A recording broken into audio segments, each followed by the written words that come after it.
Tout était nominal jusqu'à l'arrivée d'une bouteille de champagne qui a changé ma destinée. Bonjour, je m'appelle Chloé Carrière ou Galactique Chloé et bienvenue à l'EPFL. Aujourd'hui, je vous raconte comment une bouteille de champagne a failli briser mon rêve de marcher sur la Lune. Être astronaute, ce n'est pas un rêve que j'ai depuis que je suis petite fille, mais depuis mes 15 ans et que j'ai poursuivi jusqu'à mon arrivée à l'EPFL en bachelor de physique. Depuis ce jour, je fais absolument tout pour un jour pouvoir marcher sur la Lune. Tout était nominal jusqu'à l'arrivée d'une bouteille de champagne qui a changé ma destinée. Ça s'est déroulé le 21 décembre 2020. Je préparais un repas de Noël chez moi à Lausanne. Quand j'ai ouvert mon frigo, la bouteille de champagne est tombée au sol et a explosé. Et un morceau de verre est venu me crever l'œil gauche, littéralement. Donc j'ai perdu la vue de cet œil pendant plusieurs mois, ce qui a totalement remis en cause mon rêve d'être astronaute, parce qu'il faut être en excellente forme physique, mais surtout voir des deux yeux à 100%. Au moment de mon accident, quand je me suis regardée dans le miroir et que j'ai vu que, effectivement, il y avait un gros problème à mon œil, la première chose à laquelle j'ai pensé, c'est ça y est, je ne serai jamais astronaute. C'était bizarrement la première chose à laquelle j'ai pensé, parce que c'est quelque chose par laquelle je me définissais.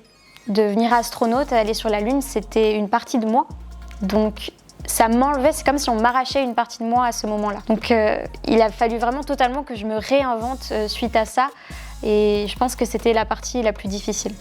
Au moment de l'accident, j'étais présidente d'une association qui s'appelle la Mission Asclepios et qui avait d'ailleurs pour but de simuler une mission lunaire ici en Suisse qui avait à son bord 150 étudiants à travers le monde, une mission à plus de 300 000 francs.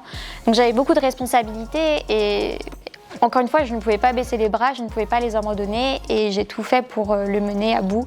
Et ça s'est tout bien déroulé en juillet 2021. Donc après la mission Asclepios en juillet, c'est là que j'ai vraiment pris le temps de me poser et de réfléchir à ce que je voulais faire par la suite. Et j'ai réalisé vraiment après cette introspection que ce qui comptait pour moi, c'était le partage. Parce que le partage, ça passe aussi via la communication scientifique.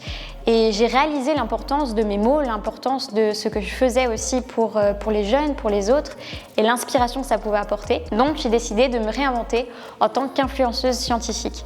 Donc je garde toujours dans mon viseur forcément le rêve d'être astronaute, mais ça reste un rêve. C'est-à-dire que si je ne suis pas astronaute, ce n'est pas grave.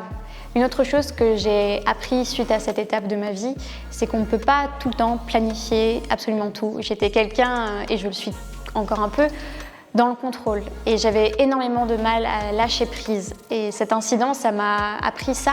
C'est-à-dire qu'on ne sait pas demain ce que la vie saura ou nous donnera ou ce qu'on a envie de faire.